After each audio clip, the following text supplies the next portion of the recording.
এবার বাংলাদেশেও শনাক্ত হলো চীনে আতঙ্ক ছড়ানো হিউম্যান মেটানিউমো ভাইরাস।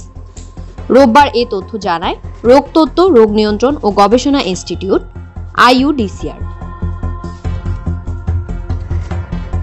IUDCR সূত্রে জানা যায়, শনিবার নতুন করে একজনের দেহে HMPV সংক্রমণের একটা রিপোর্ট পাওয়া গেছে।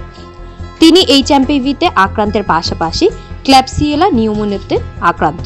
তিনি রাজধানী সংক্রামক ব্যাধি হাসপাতালে চিকিৎসাধীন। তার শারীরিক অবস্থা যতটুকু জেনেছি আগের চেয়ে খানিকটা ভালো। চলতি বছরের শুরুতে চীনে প্রথম এই ভাইরাসের সংক্রমণ ধরা পড়ে। এতে চরম আতঙ্ক ছড়িয়ে পড়ে। এরপর জাপানে ভাইরাসটি শনাক্ত হয়। ভারতেও ছড়িয়ে পড়েছে এই ভাইরাস। ভাইরাসটিকে হিউম্যান মেটানিউমো ভাইরাস বা HMPV নামে চিহ্নিত করা হয়েছে। এই ভাইরাসের কারণে সাধারণত ঠান্ডা জ্বরের মতো উপসর্গ দেখা যায়।